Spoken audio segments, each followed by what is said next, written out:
하면서 말을 끝냈어요.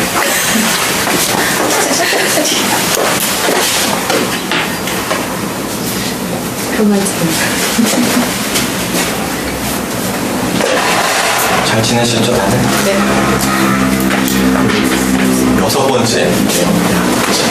6번째인데 아직도 요한복음 1장 하염없이 하고 있습니다.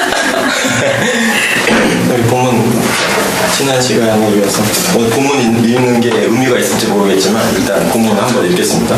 요한복음 1장 19절에서 28절. 1장 19절에서 28절.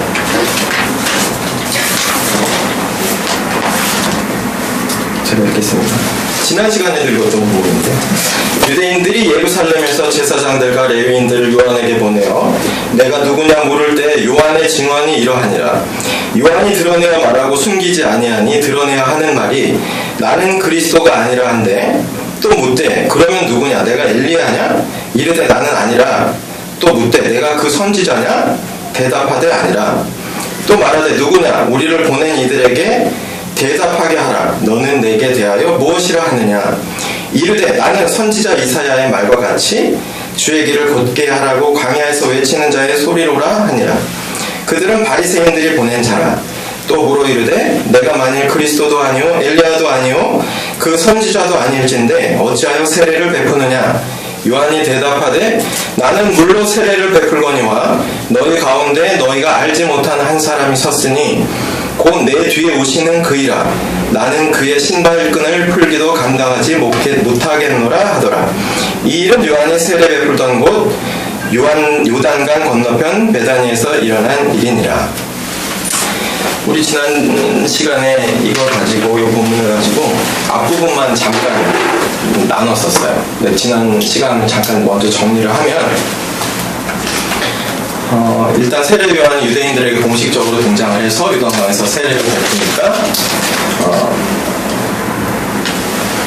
바리새인들이 당시 어떤 종교와 권력의 중심에 있었던 바리새인들이 제사장들하고 레위인들을 세례 요한에게 보내서 세례 요한의 정체성을 확인하라고 보냅니다. 본문에 보면.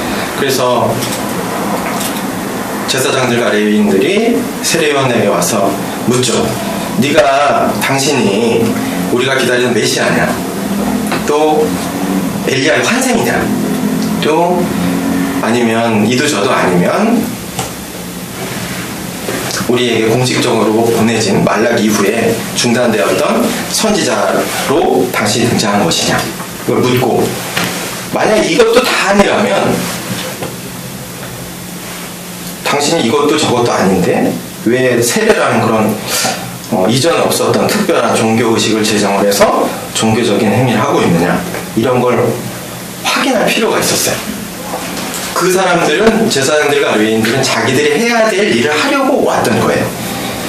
메시아라면 메시아로 세례 요한을 대해야 했고 또 이사야 환생이라면 또 공식적인 선지자라면 그 말씀을 받아서 이스라엘 백성들에게 전달해야 될 의무가 있었고 또 그도 저도 아니라면 그 사람 세례 요한이 하고 있는 종교 행위를 제재할 또 다른 분파를 만들지 못하도록 제재해야 될 의무가 종교 지도자들에게 있었기 때문에 그 사람들은 자기 일을 하기 위해서 세례 요한의 정체성을 확인하려고 왔던 거죠. 이 본문에 보면 그 사람들이 그렇게 세례 요한의 정체성을 확인하려고 했던 이유가 유대인들의 유대교 신앙의 근간을 이루는 언약사상이 있었기 때문에 그 언약사상의 맥락에서 세례 요한의 정체성을 확인하려고 했던 것이다. 근데 언약사상이라는 게 뭐냐? 언약사상이란 노아 때부터 하나님께서 맺어오신 언약 가운데 이스라엘 백성들에게 약속하신 메시아가 있었는데 그 메시아를 이스라엘 백성들에게 보내시고 그 이스라엘 백성들에게 메시아가 온다면 다윗의 영광, 이스라엘 역사 가운데 가장 영화로웠고 가장 번영했었던 다윗의 왕조가 그 메시아를 통해서 회복이 될 것이다. 이런 기대가 있었단 말이죠. 그게 이스라엘 백성들이 가지고 있던 언약사상이에요. 그런 맥락에서 세례 요한의 정체성을 확인하려고 했던 것이고 이 언약사상은 유대교뿐만이 아니라 기독교에도 동일한 신앙의 근간을 이루는 사상이 언약사상인 것이죠. 근데 유대인들은 이 언약 사상에 대한 이해 그리고 언약의 성취로 오신 예수 그리스도를 알아보지 못했기 때문에 절반의 이해만 어쩌면 전혀 이해하지 못했던 그런 맥락이라고 봐야 될 것 같고 그리고 우리 신약을 살아가는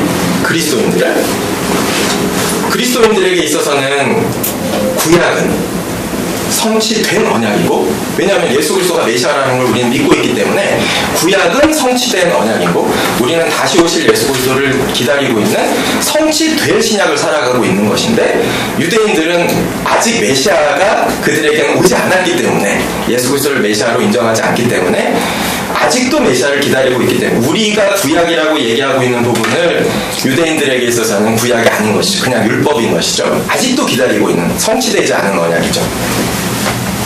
우리 그리스도인들은 성취된 구약, 성취될 신약을 살아가고 있는 것이고 유대인들은 여전히 성취되지 않았고 아직도 언제가 될지 모르지만 성취될 그리고 아직도 메시아를 기다리고 있는 그런 상황인 것이죠. 이게 이렇게 언약에 대해서 정리를 하면서 언약을 통해서 정리한 내용이 있었어요. 몇 가지가 있었는데 첫째가 언약 가운데 불려내어진 구약의 수많은 등장인물들 예수 그리스도의 혈통뿐만이 아니고 혈통 외에도 수많은 구약의 등장인물들이 성경에 기록되어 있는 목적이 우리 신앙의 롤모델로 삼으라고 우리에게 그들의 삶을 그렇게 보여주신 것이 아니다. 그렇게 자세히 기록하신 것이 아니다.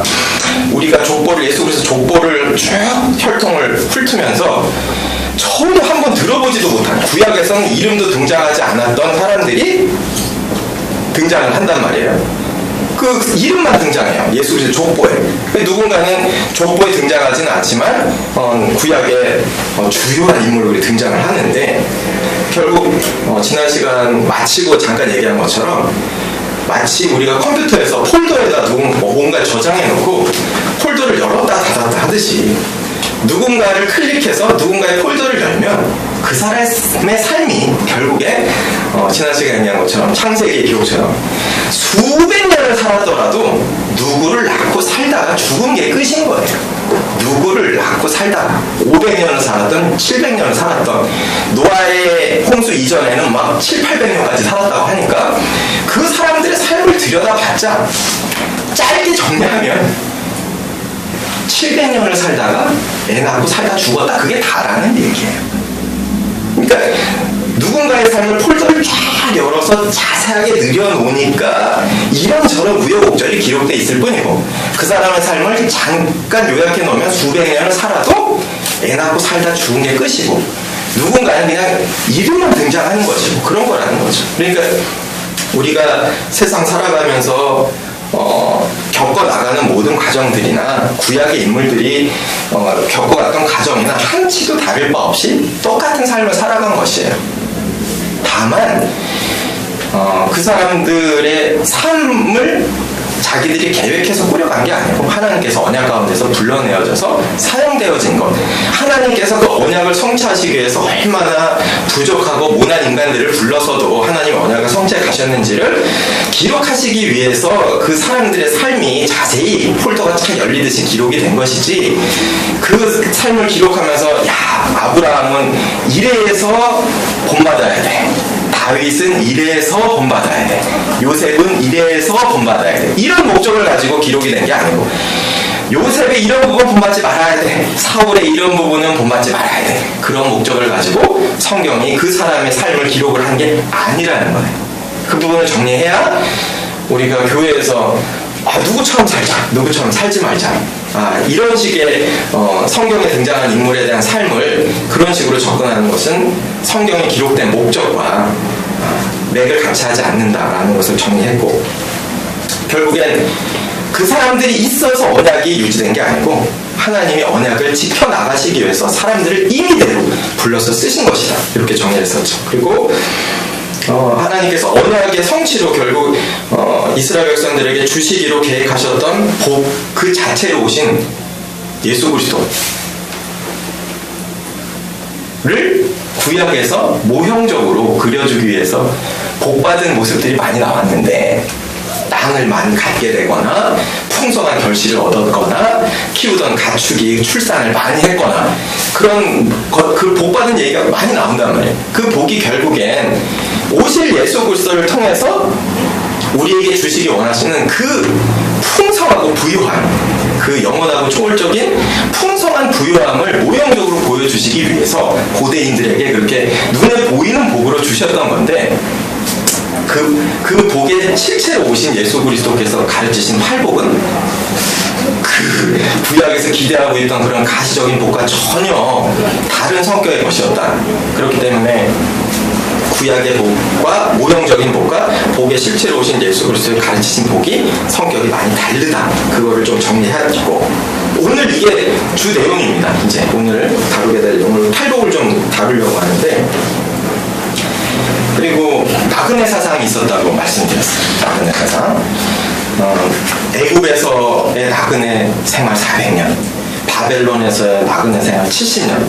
그러니까 나그네 생활과 나그네 생활로부터의 벗어남을 통해서 결국 우리가 이 세상에 사는 건 나그네의 삶을 사는 것이고 우리가 나그네의 삶을 벗어나면 우리가 돌아갈 궁극적인 우리의 근본적인 본향이 있다.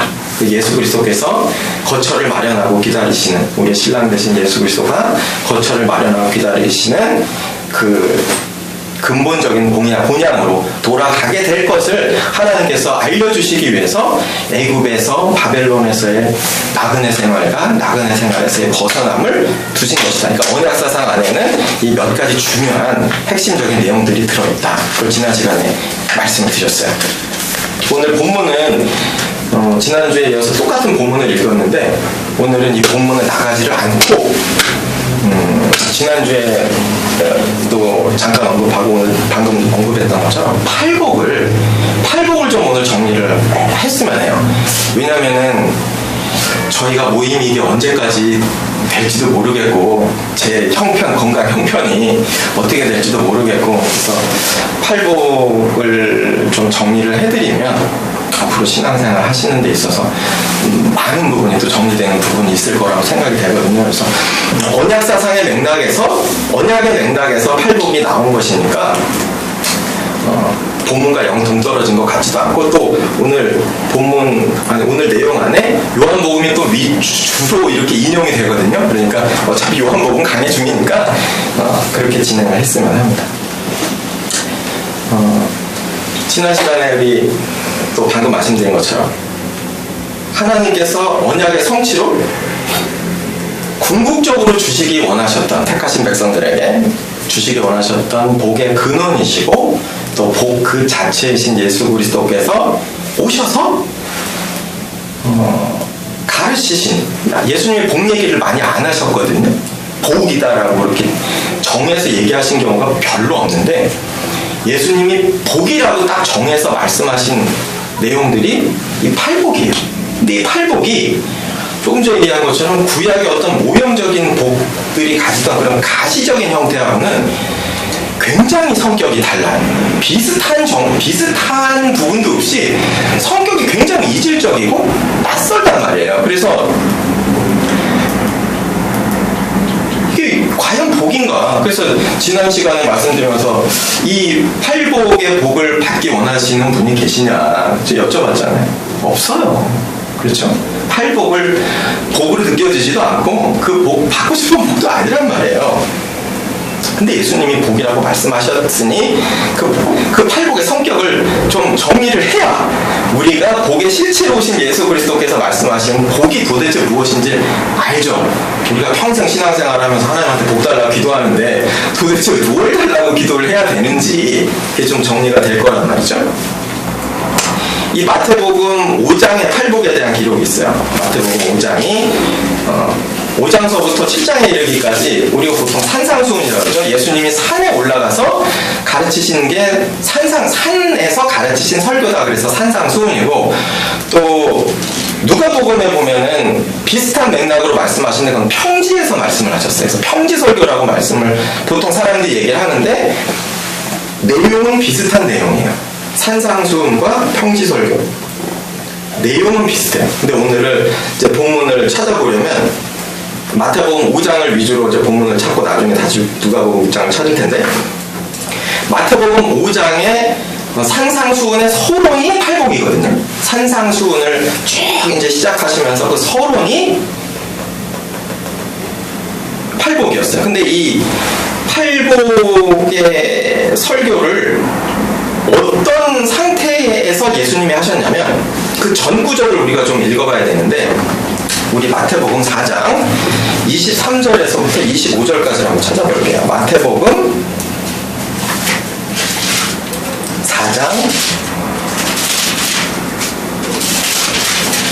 4장 23절에서 25절 제가 읽을게요.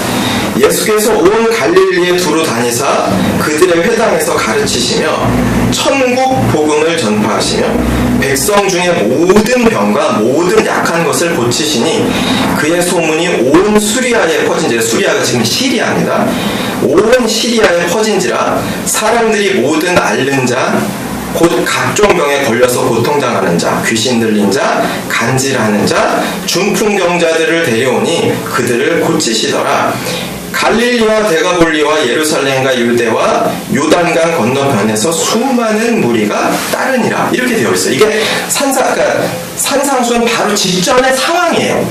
예수님이 유대 땅뿐만이 아니고 유대 지경을 넘어서 지금 이스라엘의 북쪽에 시리아가 접해 있죠. 그쪽 지역까지 예수님이 다니면서 복음을 전하시고 온갖 병, 온갖 장애, 질환 이런 것들을 다 고쳐주시고 귀신 들린 자 귀신을 내어 쫓아주시고 이런 것들을 예수님이 기적을 행하고 다니셨단 말이에요. 그 소문이 나가지고 엄청나게 많은 무리들이 야, 저 예수란 사람이 일으키는 기적을 보니 저 사람이 예사로운 사람이 아니다. 우리 저 사람을 한번 가서 어떤 얘기를 하는지 들어보자 라고 그 기적 때문에 사람들이 예수님에게 나아오고 엄청나게 큰 무리가 예수님을 쫓는 상황이에요.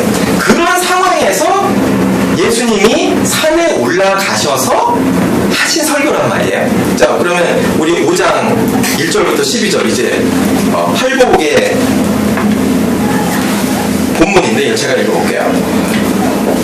예수께서 무리를 모시고 산에 올라가 앉으시니 제자들이 나온지라 입을 열어 가르쳐 이르시되 심령이 가난한 자는 복이 있나니 천국이 그들의 것이며 애통하는 자는 복이 있나니 그들이 위로를 받을 것이며 온유한 자는 복이 있나니 그들이 땅을 기업으로 받을 것이며 의에 줄이고 목마른 자는 복이 있나니 그들이 배부를 것이며 긍휼히 여기는 자는 복이 있나니 그들이 긍휼히 여김을 받을 것이며 마음이 청결한 자는 복이 있나니 그들이 하나님을 볼 것이며 화평하게 하는 자는 복이 있나니 그들이 하나님의 아들이라 일컬음을 받을 것이며 의를 위하여 박해를 받는 자는 복이 있나니 천국이 그들의 것임이라.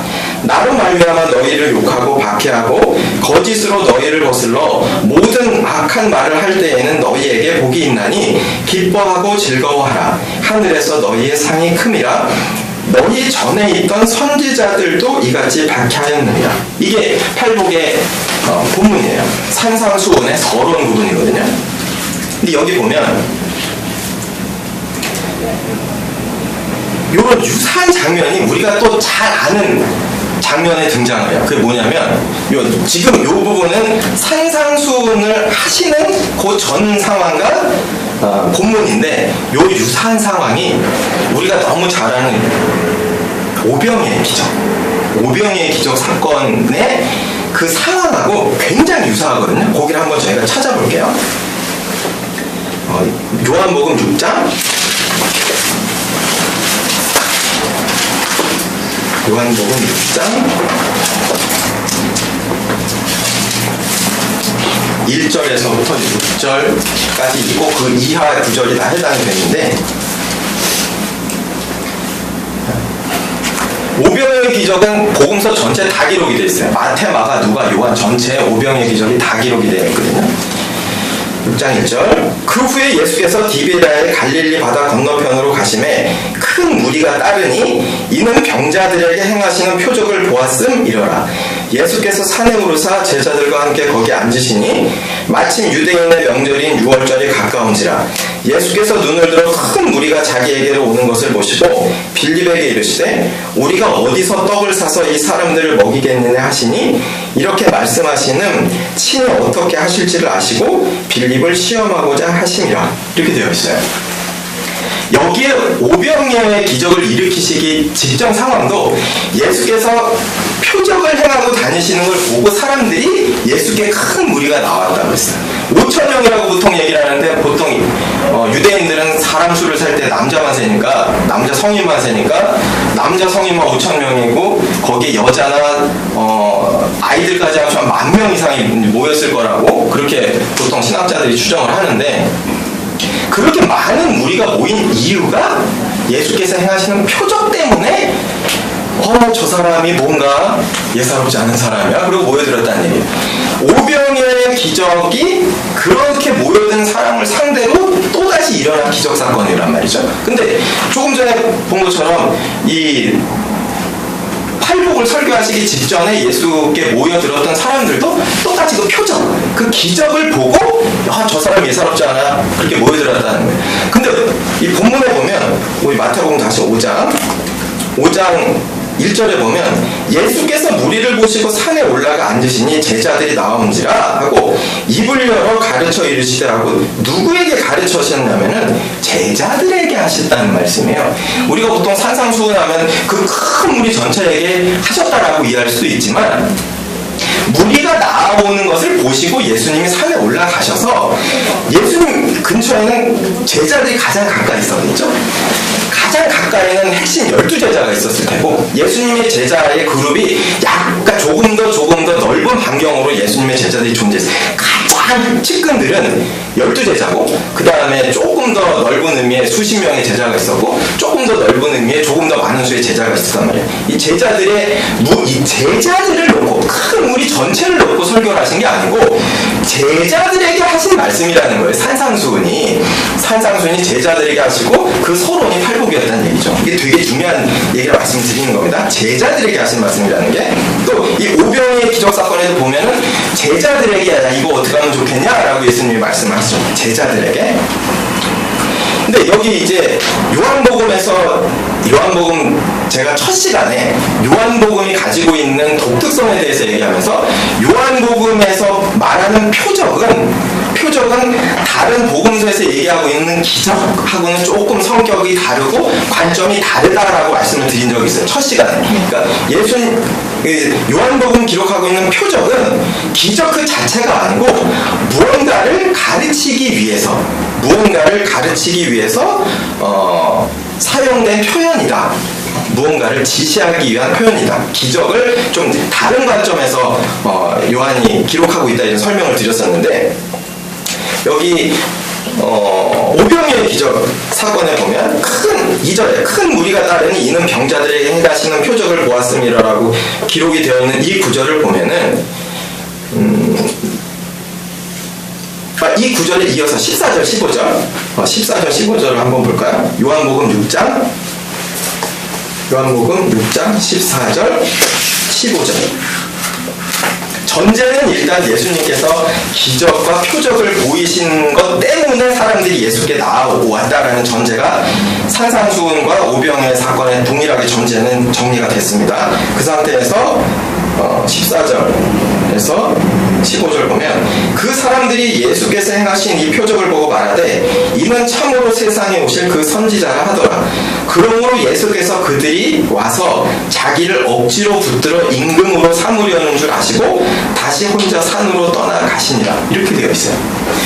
예수님 앞에 수많은 사람들이 모여들인 목적이 표적 때문에 모여들었다는 것이고 그 표적 때문에 모여든 사람들의 심중에는 어떤 심중이 있었냐?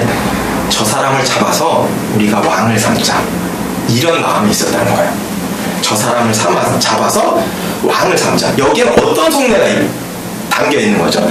저 사람을 잡아서 우리 이스라엘 백성의 왕을 삼으면 우리 이스라엘 사람들 전체뿐만이 아니고 우리 각 개인에게도 뭔가 유익이 있지 않겠는가 라는 계산이 있었다는 거예요.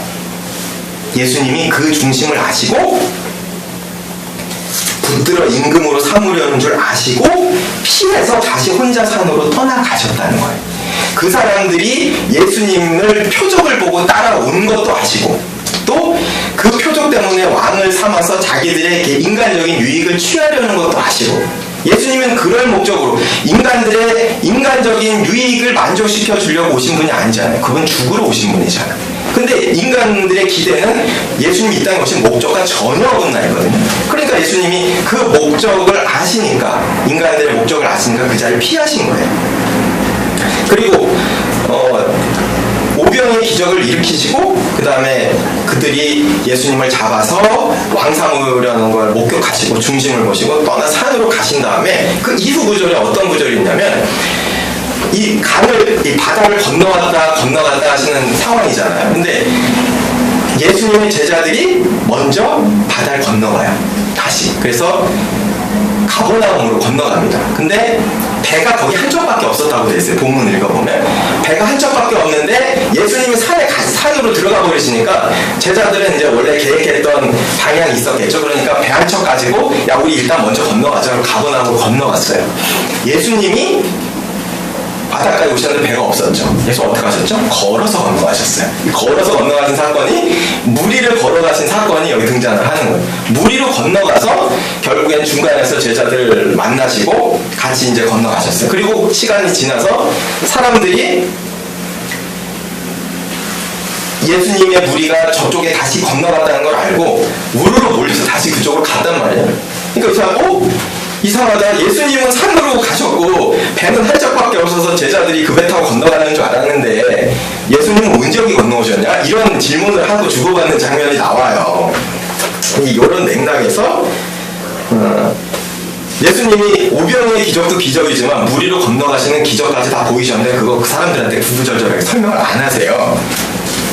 근데 26절, 27절 한번 볼까요? 26절, 27절 요한복음 6장입니다. 계속 예수께서 대답하여 이르시되 이제 건너온 사람들이에요. 이제 다시 예수님을 따라서 예수께서 대답하여 이르시되 내가 진실로 진실로 너희에게 이르노니 너희가 나를 찾는 것은 표적을 본 까닭이 아니요 떡을 먹고 배부른 까닭이로다. 썩을 양식을 위하여 일하지 말고 영생하도록 있는 양식을 위하여 하라. 이 양식은 인자가 너희에게 주리니 인자는 아버지 하나님께서 인치신 자니라. 이렇게 말씀을 하세요.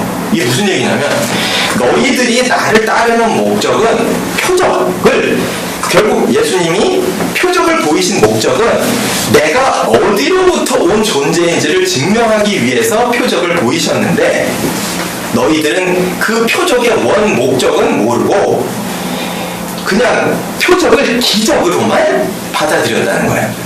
배부르니까 오병이의 기적을 경험하고 배부르니까 저분이 우리의 어떤 육신적인 요구를 만족시켜줄 분이야 하고 따랐다는 거예요.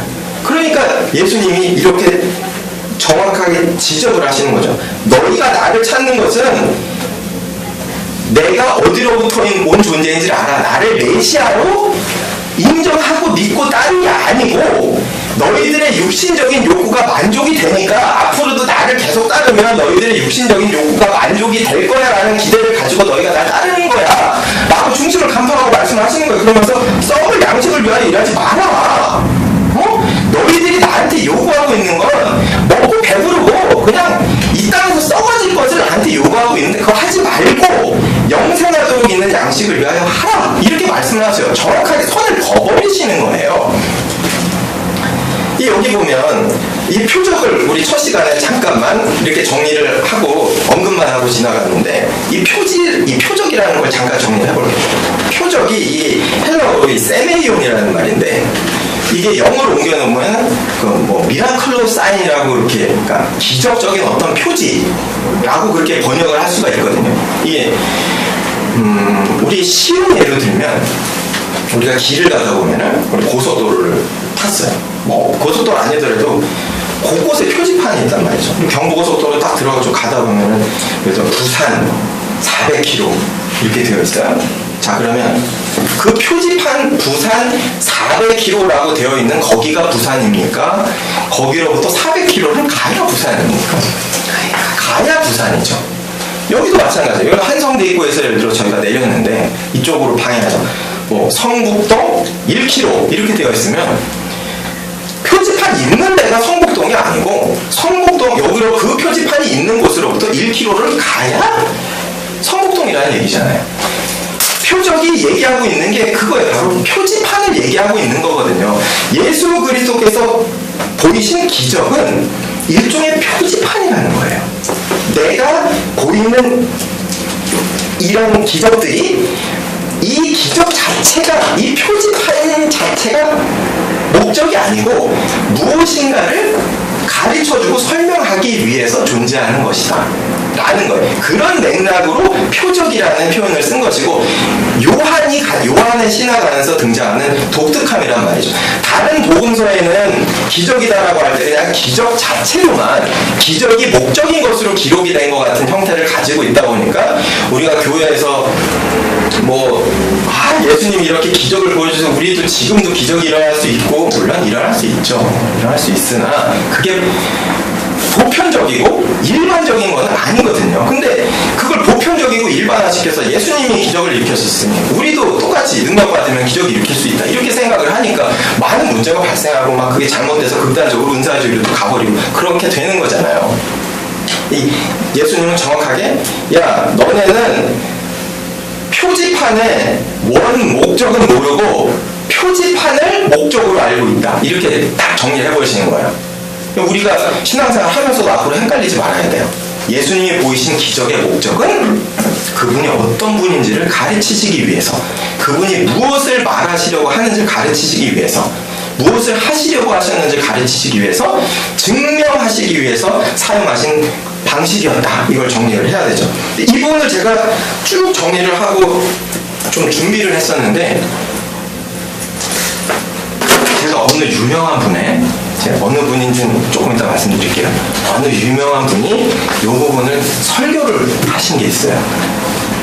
그분의 설교를 제가 프린트를 안 하고 적었어요.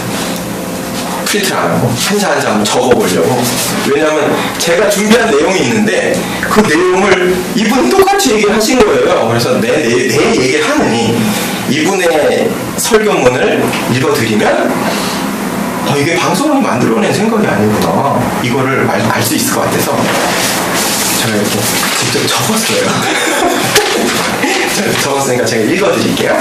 정리가 유명하신 분이라 정리가 잘 될 거예요. 이 26절을 너희가 나를 찾는 것은 표적을 본 까닭이 아니요 떡을 먹고 배부른 까닭이로다. 이 부분을 이분이 어떻게 설교를 하셨느냐 읽어드릴게요. 무리들의 질문은 그리스도께서 이적으로 바다를 건너오신 자신의 능력을 그들에게 보여주실 수 있으셨던 절호의 기회였을 수 있었는데도, 그러니까 모병의 기적뿐만이 아니고 또 물 위를 건너가신 사건까지도 다 예수님의 능력을 보여주실 수 있는 기회였는데도 그리스도께서는 그들의 질문에 대답하지 않으시고 도리어 별 생각 없이 몰려온 그들을 꾸짖으신다. 왜냐하면 그들은 그리스도를 찾은 것이 아니라 그리스도 안에 있는 다른 무엇을 찾아서 거기에 온 것인 까닭에 그리스도께서 왜 그런 이적을 행하셨는지를 올바르고 참되게 알지 못하였기 때문이다. 그들의 잘못은 표적 때문이 아니라 이적을 통해서 먹고 버블렀기 때문에 그리스도를 찾은 데 있었다. 그렇지만 그들이 이적을 염두에 두고 있었다는 것은 부인할 수 없다. 아니, 복음서 기자는 그들이 이적들을 보고서 그리스도를 따르기로 마음먹었다는 것을 이미 앞에서 우리에게 말해준 바 있다. 그러나 그들은 이적들을 다른 목적으로 악용하였기 때문에 그리스도께서는 그들이 이적들보다는 그들이 배불리 먹는 데에 더 큰 관심이 있다고 책망하신 것은 합당하다.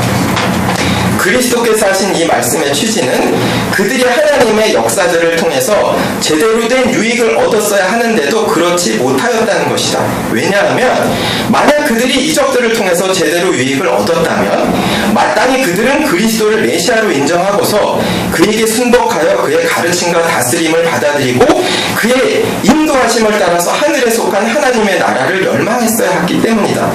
그러나 그들이 그리스도에게서 기대한 것은 이 세상에서 행복하고 편안하게 사는 것 이외에는 아무것도 없었다.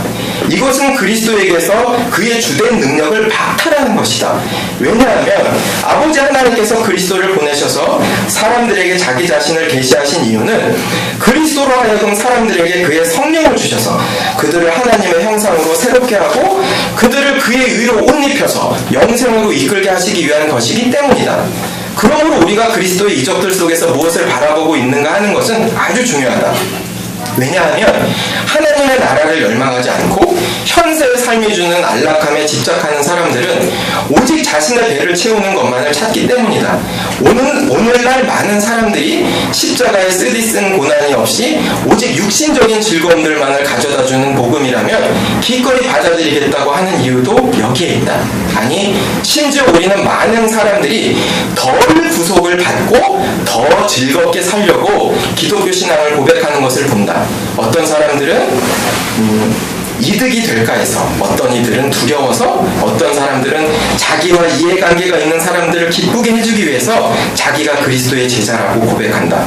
그러므로 그리스도를 찾을 때 가장 중요한 것은 세상을 멸시하고 하나님의 나라와 그의 의를 구하는 것이다. 그리고 대다수의 사람들은 실제로는 그리스도의 모든 능력을 헛된 것으로 만들어버리고 있으면서도 자기들이 최선을 다해서 훌륭하게 그리스도를 찾고 있다고 착각하고 만족해한다. 그런 까닭에 그리스도께서는 마치 맹세코 우리의 위선과 외식아래에 숨어있는 악을 어둠에서 빛으로 끌어내고자 하신다는 듯이 통상적으로 사용해 오신 방식을 따라서 진실로라는 단어를 2번 반복해서 말씀하신다. 이렇게 너무 명쾌하게 정리를 해주셨어요. 이분이 누구실까요? 모르겠죠. 이렇게 머릿속으로 아주 유명한 어떤 개혁주의 목사님들 중에 한 분이 아닐까 생각하실 수 있죠. 칼빈이 쓴 설교입니다. 500년 전에 500년 전에 칼빈 목사님이 요한복음 설교하시면서 이 구절을 하신 설교래요. 그 시대에도 예수님 당시에도 나에게 어떤 유익이 있을까 해서 예수님 따르고, 500년 전에 칼빈의 종교개혁 시대에도 여기 나오죠. 오늘날 많은 사람들이 500년 전에 그리스도인이라 하던 사람들도 나에게 무슨 유익이 있을까 해서 예수 그리스도를 따른다. 지금 다른가요? 똑같아요. 제가 준비한 내용이 있었는데 그 원고는 좀 정리해서 뒤로 밀어놓고 이 부분을 읽어드리는 게 오히려 더 정리가 될 것 같아서, 방송은이 하는 얘기가 저 사람이 이렇게 꾸며낸 얘기가 아니고 이미 종교개혁자 칼빈이 했던 얘기구나. 그리고 곧 예수 그리스도께서 말씀하시고 싶어 했던 말씀이구나. 이걸 정리해드리기 위해서 일부러 인용을 했습니다.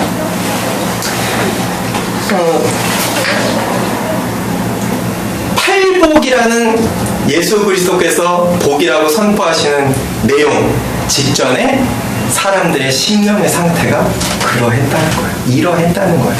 이런 상황 가운데 수많은 무리가 예수를 따랐어요. 그런데 예수님은 그 수많은 무리 중에 제자들만을 특정해서 얘기를 하셨다는 거거든요. 택하신 자들 특정해서. 이게 우리가 언약에서 잠깐 다루었던 것처럼 우리는 여전히 복의 실체이고 복의 근원이고 복 그 자체이신 분을 우리가 내 안에 복으로 받아들이고 있다라고 하면서 여전히 구약의 복을 붙잡고 있는 거예요. 이 사람들이나 2000년 전에 이 사람들이나 500년 전에 칼빈 시대 사람들이나 지금이나 똑같이 구약의 복을 우리에게 줬으면, 구약의 그 모형적인 복이 그냥 우리에게 주시려는 복이었으면 이렇게 생각을 한단 말이죠. 예수님이 가르치신 팔복은 굉장히 성격이 다르죠. 거리가 있어요. 전혀 다른 말씀을 하신 거예요. 그게 팔복이에요. 오늘은 이 팔복의 내용을 이렇게 하나하나 따로따로, 이건 뭐 하는 거 해도 한 편 한 편이 설교가 돼야 되고, 그러니까 그렇게 못해요. 제가 능력도 안 되고, 문장의 구조만 한번 싹 훑을 거예요. 문장의 구조만 훑으면 다 정리가 돼요. 따로 설교를 안 해도 돼요. 일단 문화적이고 문장적인 이 팔복의 구조가 어떤 식이냐면, 잘 들어보세요.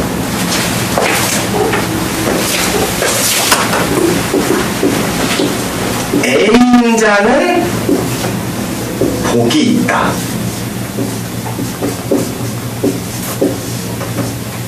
B를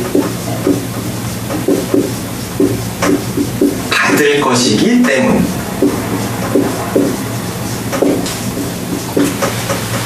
문장 구조가 이렇게 되어 있어요. A인자는 복이 있다.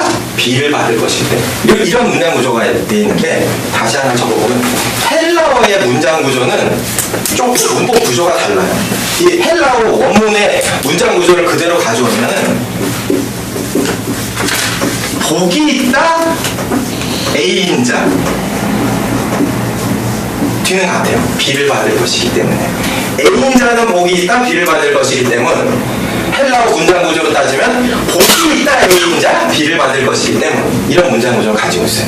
어떤 문장 구조로 선택을 해도 이 문장 구조가 가지고 있는 결론적인 형태는 뭐냐면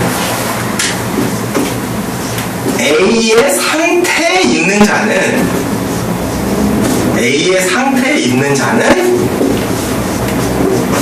복이 있다.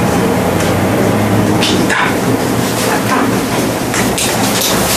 B의 상태가 될 것이기 때문에 B의 상태가 될 것이기 때문에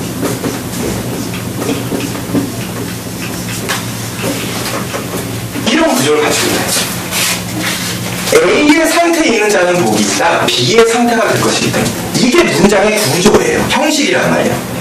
우리가 팔복을 교회에서 배울 때하고 좀 다르죠?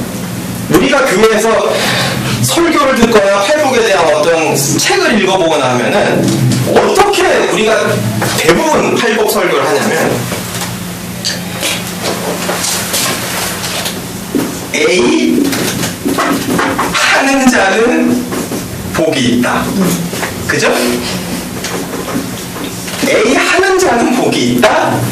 B를 받을 것이기 때문에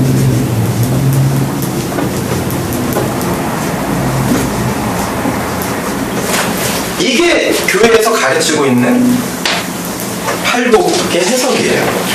A 하는 자는 복이 있다. B를 받을 것이기 때문에 비슷한 얘기 같지만 전혀 다른 얘기예요.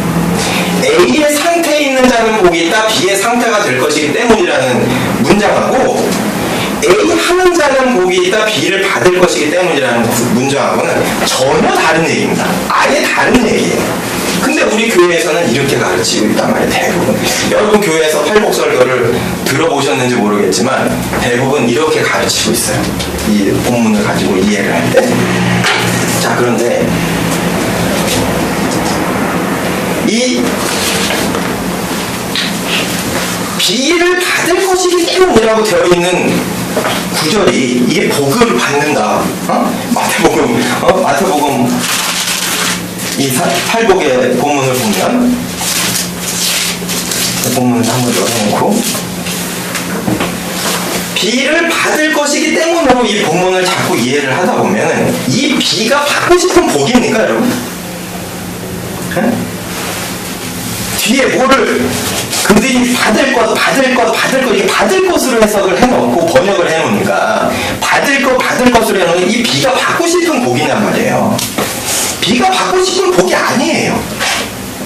근데 받고 싶지도 않은 B를 받으라고 A를 하래. B도 받고 싶지 않은 복인데 B를 받으라고 하라는 A는 더 하고 싶지도 않은 거 아닙니까? 받고 싶은 건데요? 그래요? 받고 싶으니까 여기 오셨겠죠. 기억으로 봐. 한국이 저일 것입니다. B를 받을 것이기 때문에 라고 하는 이 내용이 우리가 그렇게 받고 싶어하는 복이 아니란 말이야. 물론 천국 얘기하면 다 천국 받고 싶죠. 조금 이따 다시 얘기하겠지만 천국 받고 싶지만 기본이다. 기본이잖아요. 우리가 보통 구원 조금 이따 얘기할 거예요. 구원 얘기하면 구원 기본이다 얘기하잖아요. 천국 요 부분을 우리가 그건 기본이다. 기본이고 나머지 6가지 보잔 말이에요. 우리가 받고 싶은 거 아니란 말이에요. B를 받고 싶지도 않은데 받고 싶지도 않은 B를 받으라고 A를 하래. A를 하면 B를 받는다. 그러니까 우리가 받고 싶지도 않은 B를 받으려고 A를 하라고 하니 팔복설교가 들립니까? 안 들려요. 여러분 교회에서 팔복설교를 듣다 보면은 지루해요. 귀가 솔깃해서 들리세요? 팔복설교. 굉장히 팔복설교가 지루하고 굉장히 혐의상학적이고 굉장히 고상한 설교로 들려요. 팔복설교가 이렇게 해서 여러분 의에 줄이고 목마르셔야 합니다. 위로를 받습니다. 배부릅니다. 이렇게 하면 어떻게 우리가 받고 싶지도 않은 거 하라고 위에 줄이고 목마르고 애통을 하라고. 이게 우리 마음에 와 닿질 않는다는 거예요. 이 구조를 잘못 이해하고 있어서. 그리고 또 하나, 이 A의 상태가 있는 자는 복이 있다, B의 상태가 될 것이기 때문이라는 이 문장의 구조를 안에서 또 하나, 이 B의 상태가 될 것이기 때문이라는 문장의 구조가 쓰여진 형식이 구약에 우리가 지난 시간에 언약을 배우면서 선지자를 통해서 예언을 하는 내용을 있었죠. 반드시 될 것이다. 언약은 시간이 오래 걸리고 예언은 짧게 걸리겠죠. 근데 이 예언에 성취하는 형태를 문장 구조가 가지고 있는 거예요. 무슨 얘기냐면 문장의 구조가 약속, 필연 이런 형태를 가지고 있다는 거예요. 반드시 된다. 그러니까 B의 상태가 반드시 된다라는 구조를 가지고 있는 거예요. 마치 구약의 예언처럼. 그러니까 이걸 정리하면 A의 상태에 있는 자는 복이 있다. 반드시 B의 상태가 될 것이기 때문. 이게 정확한 이 팔복의 헬라어 문장 구조란 말이에요. A의 상태에 있는 자는 복이 있다. 반드시 B의 상태가 될 것이기 때문. 이게 기본적으로 전제해야 되는 팔복의 문장 구조예요. 자, 그럼 요걸 일단 정리를 해놓고, 문장 구조를 정리를 해놓고, 이 11절 한번 볼까요? 11절. A의 상태에 있는 자가 B의 상태가 될 것이다 라고 얘기하고 있는 그 대상을 누구한테 비교를 하고 있냐면 11절. 나로 말미암아 너희를 욕하고 박해하고 거짓으로 너희를 거슬러 모든 악한 말을 할 때는 너희에게 복이 있나니 기뻐하고 즐거워하라. 하늘에서 너희의 상이 크니라. 너희 전에 있던 선지자들도 이같이 박해하였느니라. 이렇게 돼 있어요. 누구하고 비교하고 있죠? 선지자랑 비교를 하고 있어요. A의 상태에 있고 B의 상태가 될 자들을 선지자에 비교를 하고 있단 말이에요. 선지자가 어떤 사람들이죠? 선지자 우리 지난 시간에도 잠깐 배웠지만 하나님께서 택하셔서 일방적으로 택하셔서 하나님의 구속사안으로 불러내가지고 하나님이 강제로 그 삶을 끌어가신 자들이 선지자예요. 그래서 유대 백성을 향해서 세상을 향해서 하나님이 전달하시려고 했던 말씀을 전달하는 통로 역할을 했던 게 선지자예요. 그러니까 자기 삶을 자기 뜻대로 살 수 없었던 자들이에요. 완전히 하나님이 강제로 그 삶을 주장해 가신 사람들. 선지자. 그러니까 아주 특정적인 대상을 일부러 극단적인 비유를 하신 거예요. 선지자라는 사람을 예수 그리스도께서 부르셔서 A의 상태에 있고 B의 상태가 될 자들이 선지자다. 이 선지자들의 삶은 하나님께서 택하셔서 자기가 자기 삶의 주인이 될 수 없고 하나님께서 강제로 그 삶을 끌고 가신 사람들, 그런 사람들의 대표적인 경우인 선지자로 이 A의 상태에 있는 자, B의 상태가 될 자를 비유를 하고 계신 거죠. 근데 그 A의 상태에 놓인 사람들이 어떻게 그 A의 상태에 놓여있을 뿐만이 아니고 그 A의 상태에 놓여있는 걸 보는 다른 사람들이 그 사람을 어떻게 보느냐. 그 시각이 11절 욕하고 핍박하고 그들을 대적하여 거짓으로 온갖 종류의 악한 것을 말하는 그런 취급을 당하면서 살았다는 거예요. 그 사람들이. 근데 그 사람들이 B를 받았다는 거예요. B의 상태가 되었다는 거예요. 자, 선지자들이 A의 상태를 추구를 했을까요? 자의로? 선지자들이 자의로 A의 상태, 나의 삶을 A의 상태로 끌고 가자. A의 상태로 끌고 가자 해서 A의 상태가 된 게 아니고 자신은 원하지 않았는데 하나님이 강제로 A의 상태를 끌고 갔다는 거예요. 그리고 A의 상태에 끌려가 있는 그 꼬라지를 보니 사람들이 핍박하고 조롱했다는 거예요. 아이고야, 웃기지도 않는다. 네가 선지자냐?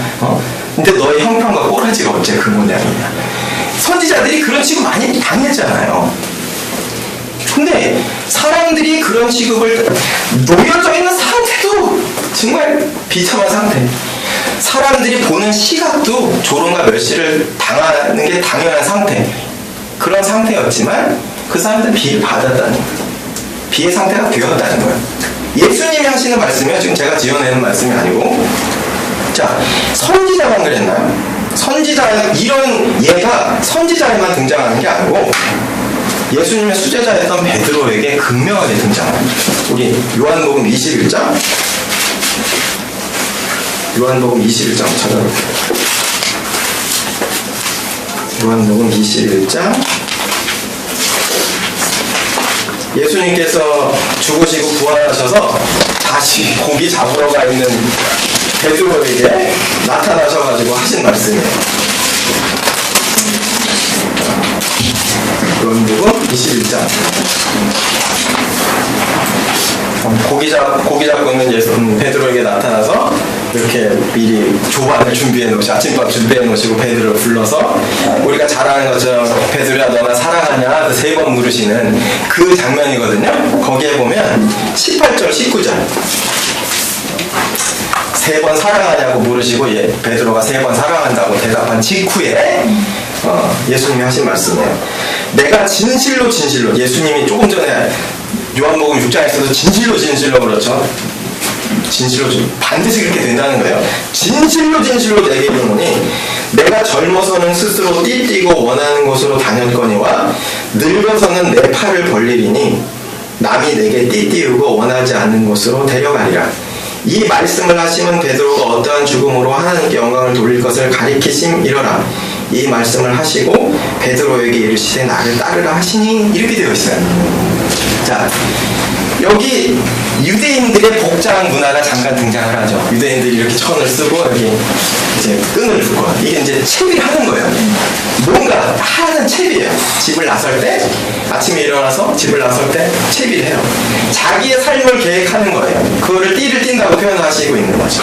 근데 네가 젊어서는 네 삶의 채비를 네가 했다는 거예요. 근데 여기 늙어서는 여기서 늙어서 나중이 아니고 이제부터를 얘기하는 거예요. 예수님이 그에게 사명을 주시고 이제 승천하시기 전에 내 양을 먹이라 하고 맡기시면서 이제부터 너의 삶은 사람들이 내 팔을 벌리. 이게 뭔 얘기냐면 끈을 묶어야 되는데 자기가 묶을 때는 자기가 묶지만 다른 사람이 이제 그 사람의 삶의 채비를 베드로의 삶의 채비를 다른 사람이 한다는 얘기죠.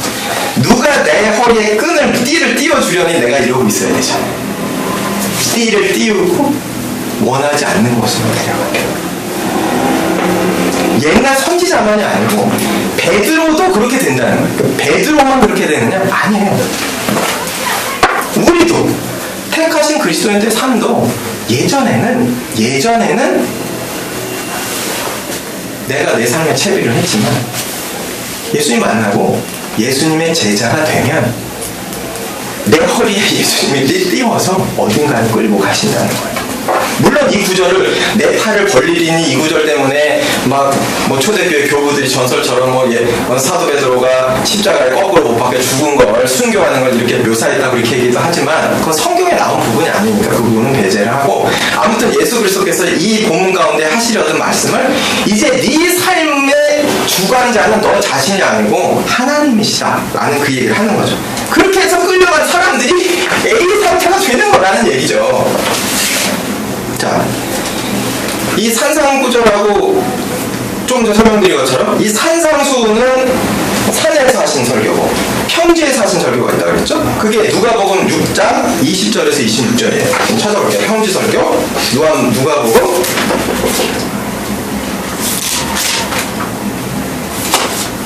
누가복음 6장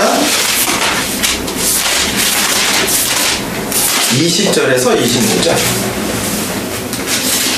팔복과 병행구절이라고 하는 구절입니다. 예수께서 눈을 들어 제자들을 보시고 이르시되, 여기도 제자들이에요. 제자들.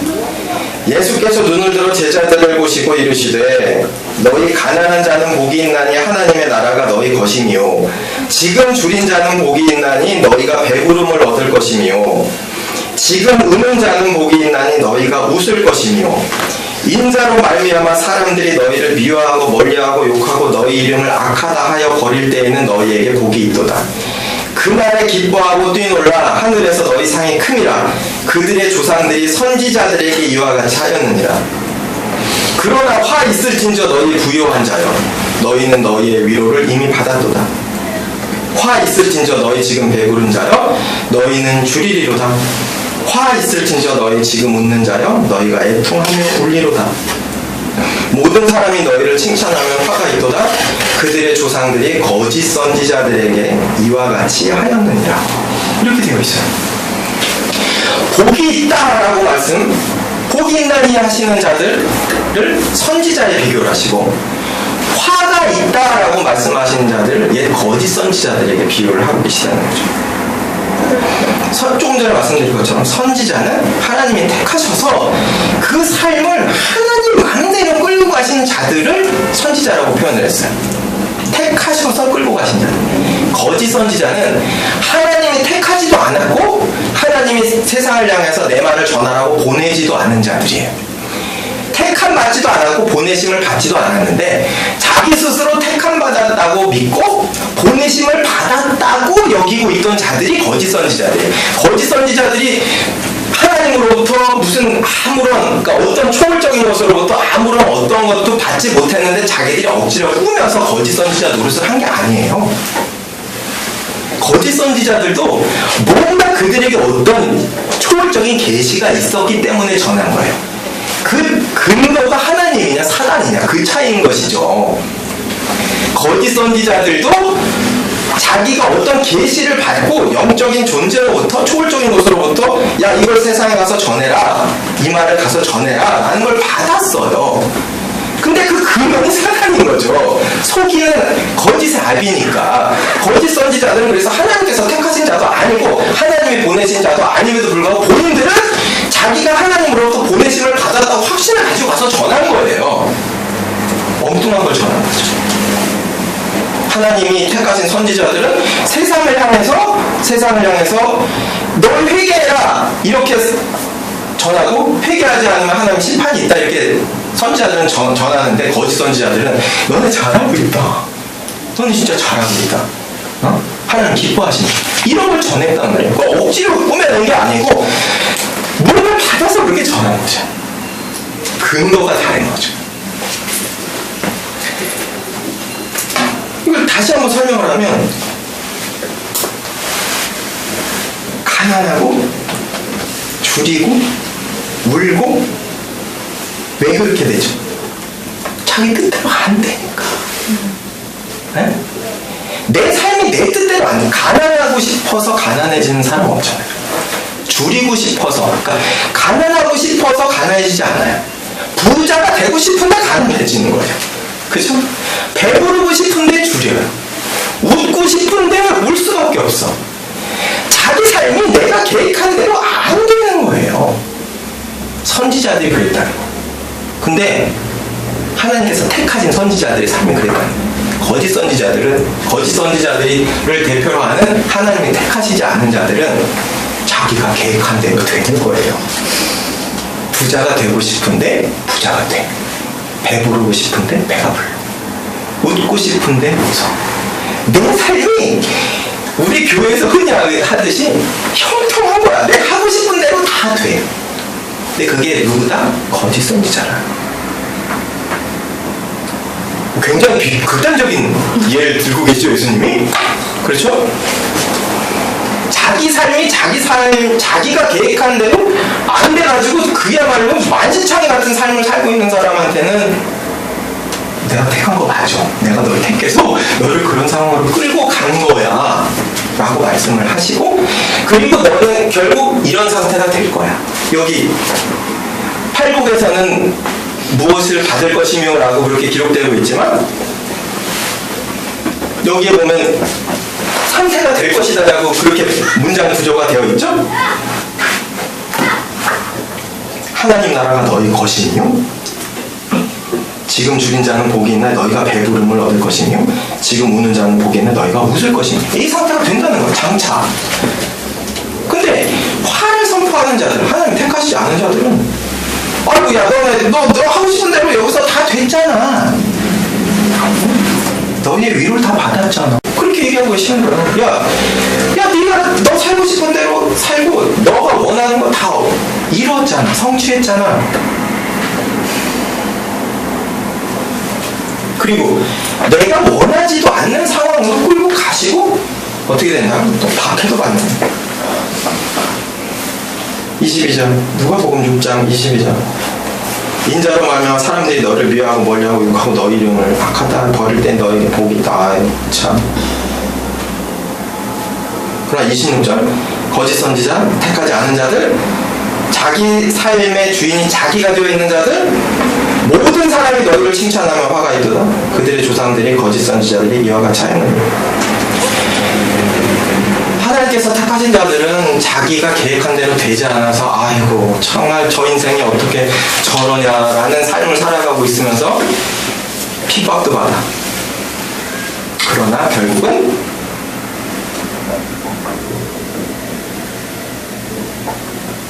하늘에서 너희 상이 큰다. 하나님 택하지 않아서 자기 삶의 주인이 자기가 되어서 다 누렸던 자들은 너희가 애통하여 울리로다. 구원이 없다는 얘기죠? 당연히 없죠. 택자가 아니니까. 세상에서 대접도 받아.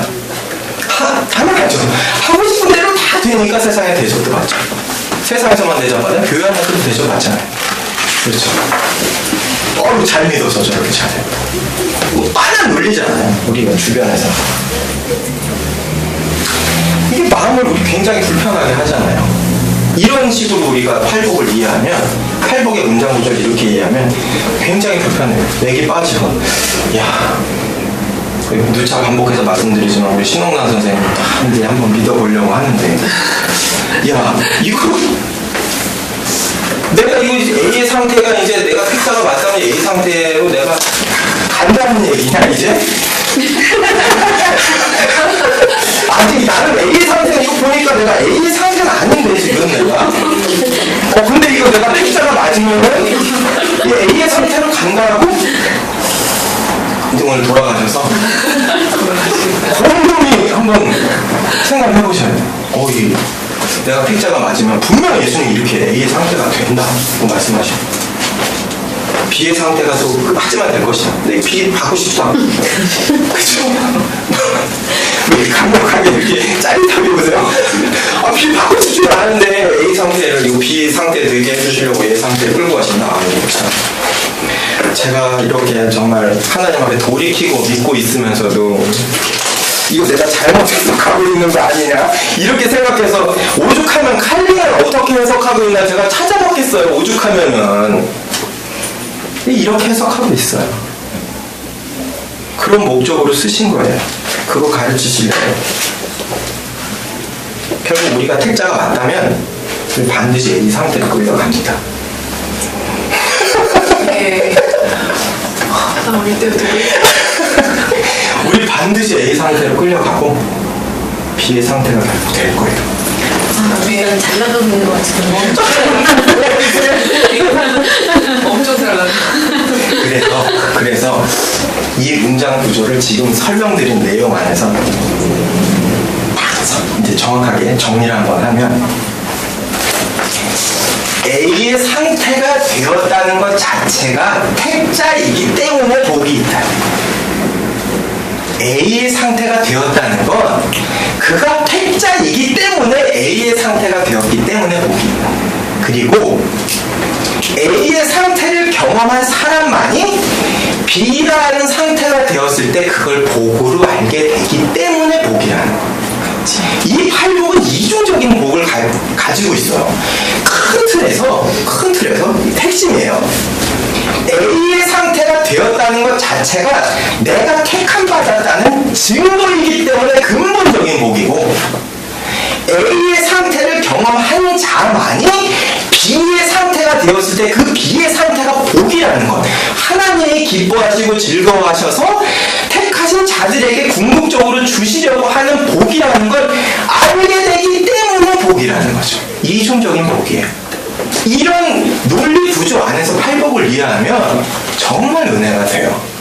내가 놓여져 있는 A의 상태에 놓였을 때, 놓여지게 된다면, 야구 신홍남 선생님 주고 저는 A의 상태가 아니고 A-까지 경험을 한 상태이기 때문에 이 B의 상태가 진짜 저는 경험을 했고 정말 값진 것이라는 게 이해가 돼요. 그러니까 제가 여기서 자신있게 얘기할 수 있는 거잖아요. 세상 사람들이 볼 때는 야 쟤는 어떻게 저걸 자신있게 얘기할 수 있냐, A의 상태를 경험했고 B의 상태가 되었다는 걸 어떻게 저렇게 확신을 가지고 예수 그리스도께서 우리에게 주시려는 복이다라고 저렇게 확신을 가지고 얘기할 수 있냐 할 때 저는 어떻게 말로 설명을 못하겠어요. 그러나 A의 상태를 경험했기 때문에 그 이후에 주신 제가 놓여지게 된 B의 상태가 얼마나 복된 것인지를 제가 안단 말이에요. 그래서 제가 확신을 듣고 말씀을 드리는 거, 제가 여기 무슨 스피커가 있으면 마이크를 부여잡으면서 막 말하고 싶어요. 이렇게 이중적인 복이다. 팔복이.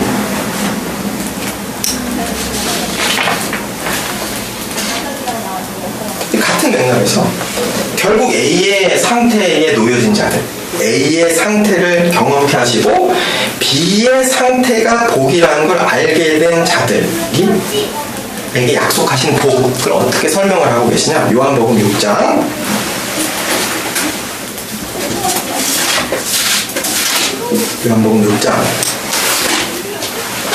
37절에서 40절.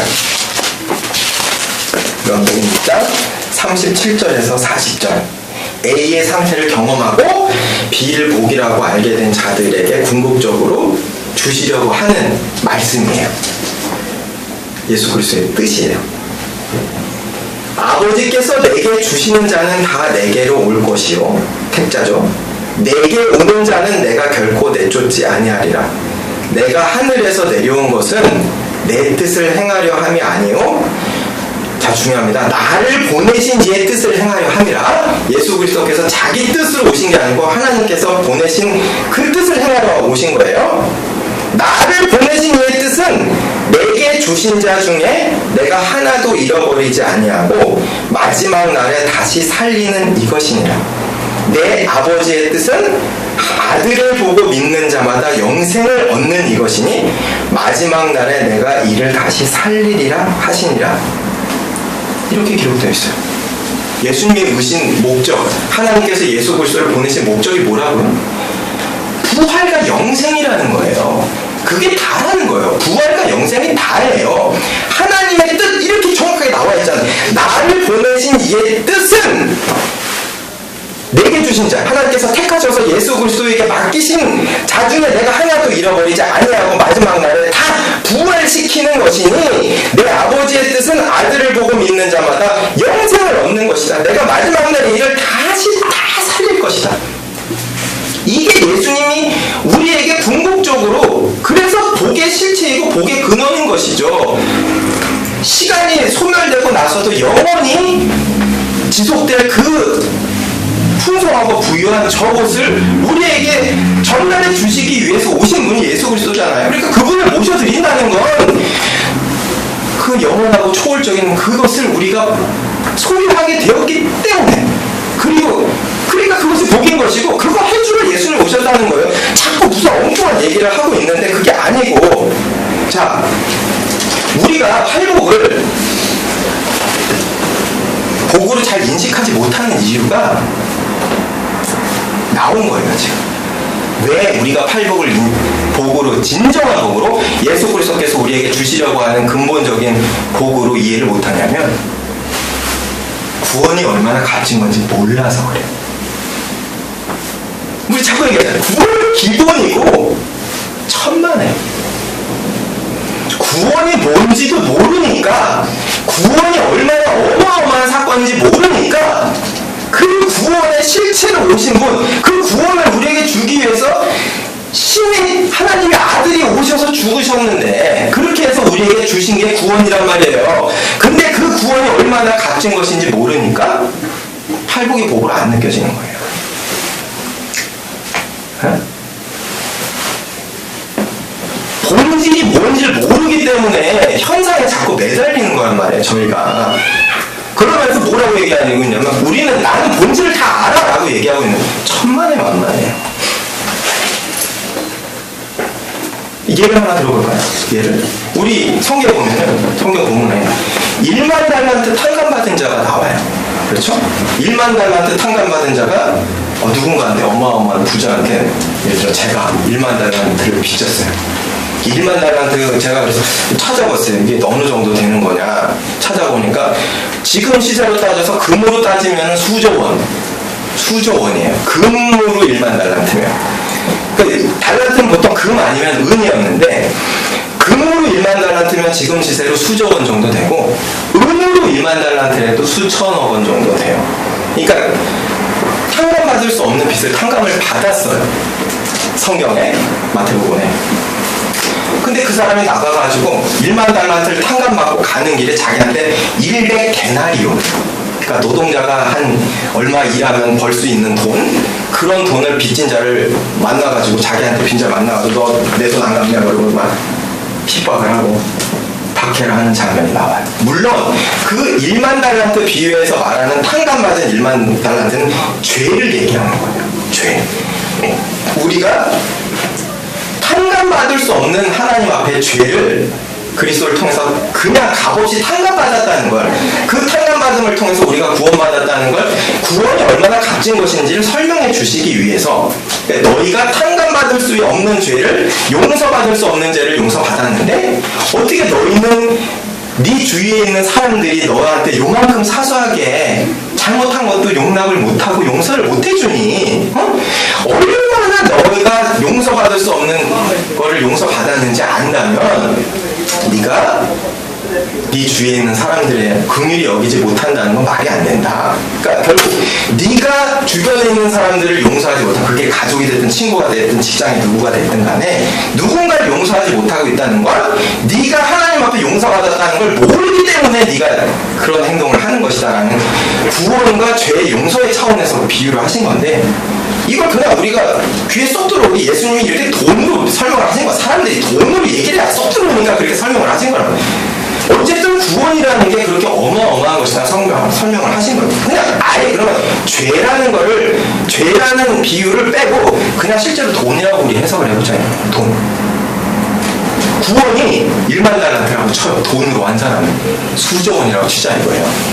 그럼 수조 원은 우리가 감이 안 잡히니까 예를 들어 로또 정도로, 우리나라 로또가 1등이 역대 최대 금액이 한 400 몇십억 탔다고 하더라고요. 초창기에. 그 400 몇십억 탄 분이 로또 우리나라 지금 역대로 가장 많은 걸 타셨다고 그래요. 로또가 언제 추첨을 하죠? 금요일에 하나요? 토요일날 하나요? 언제 하는지 모르겠어요. 주말에 해요. 주말에 하는데 우리 방 집사님이 로또 맞았어요. 500. 뭐 수천억, 수조원을 떠나서 수백억, 수천억을 떠나서 한 500억. 와, 500억도 감이 안 오죠? 어느 정도나 되는지. 로또에 맞았어요. 주말에. 자, 다음 주 가면은 이제 로또 가서 국민은행 가면 받나요? 국민은행에 가면 이제 500원 받아. 뭐 세금 떼고 얼마 받을지 모르겠죠? 근데 주말에 당첨이 된 다음에 당첨이 됐어요. 당첨이 됐는데 집사님이 집에 앉아서 아휴, 우리 집은 왜 이렇게 좁냐? 우리 집은 왜 이렇게 좁냐? 그런 생각 하실까요? 당첨이 됐어. 로또 다음 주 월요일이면 가서 바꾸면 되는데 그 당첨된 로또를 내가 품에 품고 내 신세 한탄을 하겠어요? 에? 왜 우리 집은 이렇게 돈이 없지? 왜 우리 집은 이렇게 되는 일이 없지? 또 누가 교회를 갔는데 교회 안에서 어떤 권사님이 그렇게 또 자랑을 해. 저는 로또 맞았어요. 5억짜리. 로또 맞아서 품에 품고 있어 지금. 교회도 올까 말까 이거 큰일 날까 봐. 혹시 길에서 사고라도 나지 않을까. 그런 상상 안 해보셨어요? 저는 그런 상상 가끔 해봤는데 로또 맞으면 진짜 집에서 움직이지도 말고 있어야지. 이런 생각도 해봤거든요. 근데 교회 갔는데 막 장로님이 그렇게 자랑 안 하는 것 같은데 자랑을 해. 근데 그때 그걸 들으면서 그 장로님 재산이 한 수십억 된단 말이에요. 그걸 들으면서 정말 부럽다. 정말 부럽다. 어떻게 하면 저렇게 재산이 수십억이 될까? 그 사람을 부러워할까요? 아니에요. 코웃음 치죠. 난 내일이면 500억인데. 그쵸? 로또로 비유를 하니까 실감이 나죠. 우리가 구원은 수천억인지 돈으로 환산하면 수천억인지 수조원인지 가늠도 못하는 금액이에요. 구원이라는 걸 돈으로 환산을 하면. 예수님이 그래서 죄를 돈으로 이렇게 환산해서 비유를 하신 거란 말이에요. 쏙 들어오게 사람들한테. 그럼 우리 예수님의 맥락에서 쏙 들어오게 로또로 설명을 하면 우리 구원이 수천억 수조원 내가 월요일이면 가서 바꾸는데 내가 그 전날까지 내 신세 한탄하고 있겠어요? 아니에요. 근데 신세 한탄 이렇게 하고 있죠. 왜 그럴까요? 그게 얼마나 큰 건지 몰라서 그래요. 이렇게 설명하면 이해가 된단 말이에요. 당첨된 500억짜리가 있다 그러면 절대 내 신세 한탄 안 하지. 근데 수천억 수조원짜리 구원을 받아놓고 신세 한탄 하고 있어요. 얼마나 큰지 모르니까. 그러면 결국에 그걸 당첨됐다는 걸 아는 거예요? 모르는 거예요? 모르는 거예요. 심각한 거예요, 이게. 굉장히 심각한 거예요.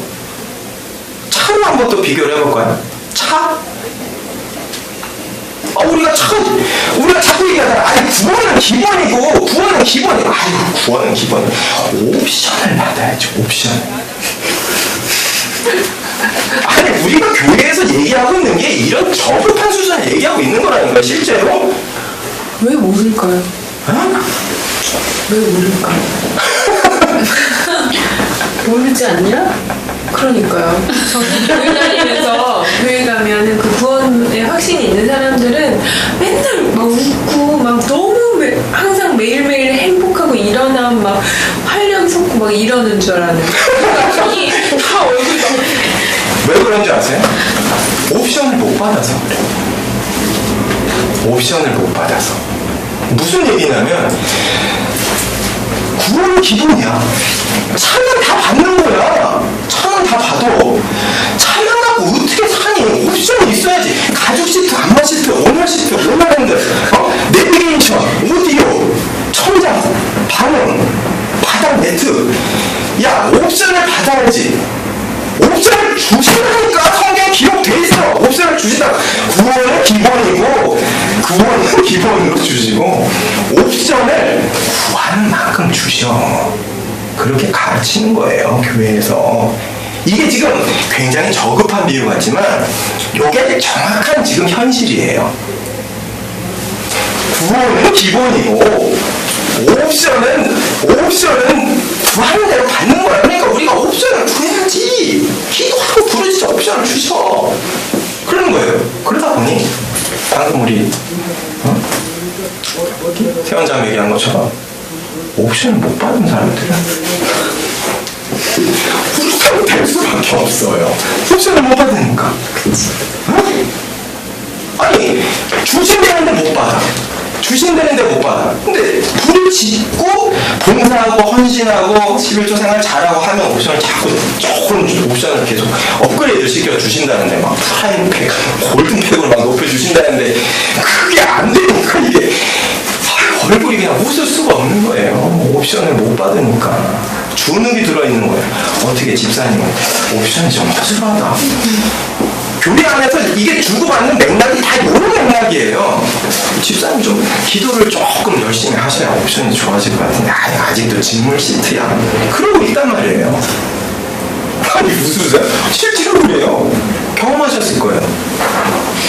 그리고 옵션이 좋은 걸 받는다고 생각하고 그것 때문에 아예 처음부터 옵션 때문에 온 사람들, 그런 사람들은 옵션을 못 받으면 또 떠나죠. 아예 떠나요. 자, 웃으면서 얘기했지만 심각한 얘기. 굉장히 두려운 상황에 맞닥뜨릴 수가 있는데 뭐냐? 옵션을 빵빵하게 갖췄어. 진짜 빵빵하게 갖췄어. 시동을 걸었는데 시동이 안 걸려. 안 움직이는 차예요. 그럴 수 있어요. 에? 무슨 말인지 이해가 되시죠? 아이고, 차는 기본이고 옵션을 빵빵하게 해가지고 그래갖고 막 옵션을 빵빵하게 막 그레이드 하느라고 일생을 다 보냈어. 막 옵션 막 점점 옵션 그레이드 업그레이드 했어. 가자. 시동 건데 안 걸려. 안 움직이는 차야. 차가 아니죠. 차는 시동 걸고 목적지까지 가서 도착하면 그 차의 목적이에요. 그러면 되는 거예요. 차는 시동 걸고 달려서 목적지에 도착하면 그 차로서의 목적을 다 하는 거예요. 그거면 더 이상 필요 없는 거예요. 근데 옵션을 엄청 준비를 했는데 자 가자 그러고 시동 걸었는데 시동이 안 걸려. 안 움직이는 차. 차는 기본이라고요. 진짜 제가 느끼기에 구원은 기본이고 그 다음에 하나님이 더하여 주신다니까 이런 걸 라고 얘기하는 사람들은 참 겁이 없다 그런 생각이 들어요. 제 아는 선배 한 분이 뭐 다른 경우지만 겁신경이 죽어서 그렇다고 그렇게 얘기를 하는데 겁신경이 진짜 죽어서 겁신경을 상실해가지고 그런 말을 하는 거예요. 구원은 기본이고 구원이 기본이라고요? 예수 그리스도가 죽으셔서 우리에게 주신 건데 그거는 기본이고 이게 정말 택함받은 사람이 그렇게 쓸 수 있는 말이 아니에요. 구원은 기본이고 무슨 얘기야? 예수님이 죽은 거 기본이고 그게 다예요. 방금 본문 읽었잖아요. 하나님이 우리를 이 땅에 예수 그리스도 이 땅에 보내신 목적이 그거라고요. 그거 기본이 아니고 기본이 그 자체가 풀 옵션이란 말이에요. 움직이는 기도하는 겁신경을 상실했거나 미친 거 아니에요. 구원은 기본이다. 예수님이 나에게 죽은 건 기본이다. 어떻게 그런 말 함부로 하죠? 심각한 얘기예요. 웃으면서 얘기했지만 심각한 얘기라. 구원이 뭔지도 모르는 거예요. 감히 그렇게 구원이 뭔지 안다면 구원은 기본이고 집사님 구원은 기본이고 주신다니까 그런 말 함부로 못해요. 겁도 없이 어떻게 그런 말 함부로 하는지 모르겠어요. 지금만 이런 일이 있나? 칼빈 시대도 이런 일이 있었죠? 2000년 전에 예수 당시에도 이런 일이 있었죠? 예수님 당시 이런 일이 있었던 게 또 성경에 기록이 돼 있어요. 찾아보자고요. 요한복음 6장 63절에서 66절. 요한복음 6장 63절에서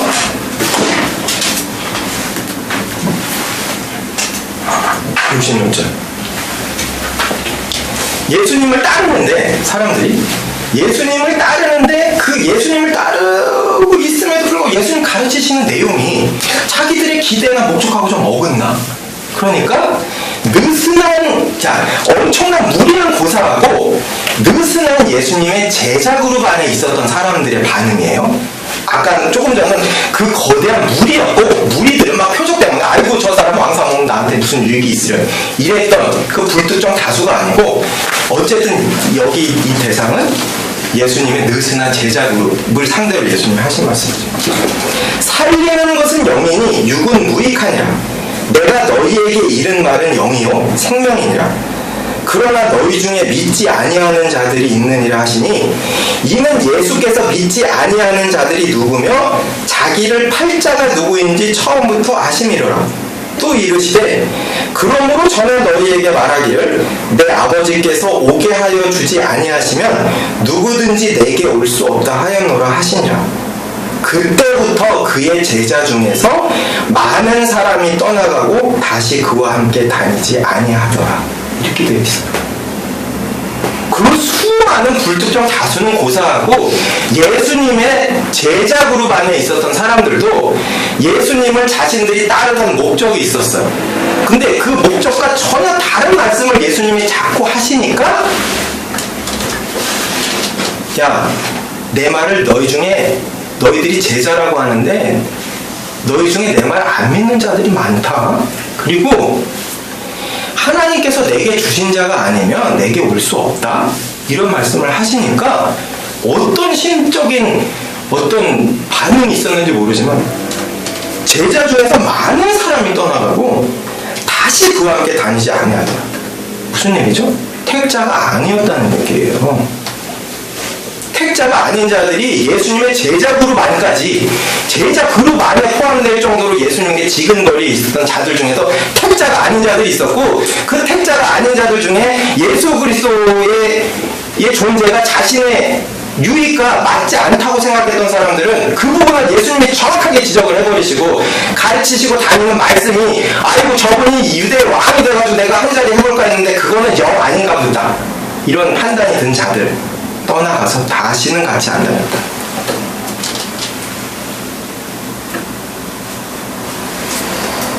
우리 교회 공동체 안에 있어요. 이런 사람들. 내가 아닌가 궁금히 물어봐야 돼요. 나는 진짜 아닌가? 이 비슷한 맥락이 오늘 여러 가지를 좀 정리할 수 있어서 좋은데 비슷한 맥락이 우리 부자 청년 비유가 있어요. 부자 청년 우리가 좀 오해하고 있는 부분 있죠? 우리 부자 청년 본문도 한번 찾아볼게요. 마태복음 10장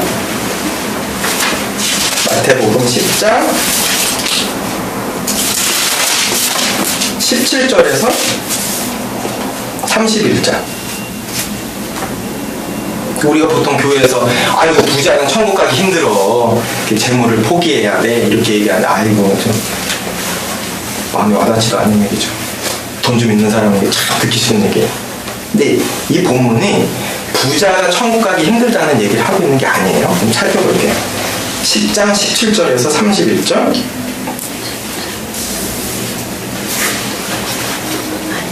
아닌가? 마가복음입니다. 마가복음이네.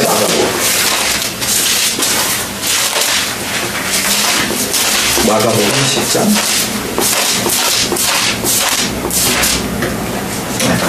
17절에서 31절. 자, 잘 들어보세요. 예수께서 길에 나가실새 한 사람이 달려와서 꿇어앉아 묻자오되 선한 선생님이여 내가 무엇을 하여야 영생을 얻으리까? 예수께서 이르시되 내가 어찌하여 나를 선하다 일컫느냐? 하나님 한 분 외에는 선한 이가 없느니라. 내가 계명을 안 하니 살인하지 말라, 간음하지 말라, 도둑질하지 말라, 거짓 증언하지 말라, 속여 빼앗지 말라, 내 부모를 공경하라 하였느니라. 그가 여짜오되 선생님이여 이것은 내가 어려서부터 다 지켰나이다. 예수께서 그를 보시고 사랑하사 이르시되 내게 아직도 한 가지 부족한 것이 있으니 가서 내게 있는 것을 다 팔아 가난한 자들에게 주라. 그리하면 하늘에서 보화가 내게 있으리라. 그리고 와서 나를 따르라 하시니 그 사람은 재물이 많은 고로 이 말씀으로 인하여 슬픈 기색을 띠고 근심하며 가니라. 예수께서 둘러보시고 제자들에게 이르시되 재물이 있는 자는 하나님의 나라에 들어가기가 심히 어렵도다 하시니 제자들이 그 말씀에 놀라는지라. 예수께서 다시 대답하여 이르시되 얘들아 하나님의 나라에 들어가기가 얼마나 어려운지 낙타가 바늘기로 나가는 것이 부자가 하나님의 나라에 들어가는 것보다 쉬우니라 하시니 제자들이 매우 놀라 서로 말하되 그런즉 누가 구원을 얻을 수 있는가 하니 예수께서 그들을 보시며 이르시되 사람으로는 할 수 없으되 하나님으로는 그렇지 아니하니 하나님으로서는 다 하실 수 있느니라. 베드로가 여짜와 이르시되 보소서 우리가 모든 것을 버리고 주를 따랐나이다. 예수께서 이르시되 내가 진실로 진실로 너희에게 이르노니 나와 복음을 위하여 집이나 형제나 자매나 어머니나 아버지나 자식이나 전토를 벌인 자는 현세에 있어 집과 형제와 자매와 어머니와 자식과 전토를 100배나 받되 박해를 겸하여 받고 내세 영생을 받지 못할 자가 없느니라. 그러나 먼저 된 자로서 나중되고 나중된 자로서 먼저 될 자가 많으니라. 이렇게 되어 있어요. 이게 무슨 이 팔복하고 무슨 맥락이 닿느냐? 정확하게 일치되는 부분이에요. 무슨 얘기냐? 예수님이 부자 청년에게 가난한 사람, 재물 팔아 가난한 사람 다 나눠주고 나를 따라라 이렇게 얘기하고 교회에서 보통 이걸 해석할 때 부자들 재산을 나누고 이렇게 하세요. 보통 얘기 많이 하잖아요. 부자가 청구하기 힘들어요 이렇게 얘기하는데 하나님이 택하신 자는 A의 상태가 100% 되기는 되겠지만 그렇다고 재산을 다 잃어버려야 되는 건 아니거든요. 그렇잖아. 부자가 천국에 못 들어간다 그러면 택한 자는 오를 가난 그건 아니거든요. 그러니까 부자가 천국에 들어가기 힘들다는 걸 그런 맥락에서 이해하면 안 되고 부자라는 재물을 특정을 하신 거예요. 이 밑에 보면 집, 형제, 자매, 어머니, 자식, 전토 이런 것들을 버리라고 그러시죠. 무슨 얘기냐? 요 뒤에 있는 구절이 유대인들 당시에 유대인들이 누군가를 규정하는 방식이었어요. 무슨 얘기냐면 누구네 집안 누구. 그래서 성경에 누구의 아들, 누구의 아버지, 누구의 형제 이런 거 굉장히 많이 나오잖아요. 족보나 혈통을 중요시하는 그 유대 전통이 있었기 때문에 여기 쭉 나열하고 있는 게 그 사람의 존재를 규정하는 요소들인 거예요.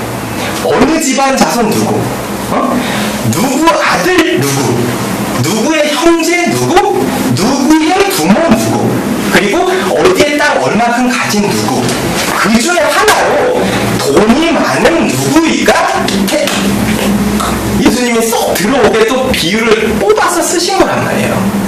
부자 청년에게 재물을 다 팔아서 가난한 사람에게 나눠주고 라는 얘기는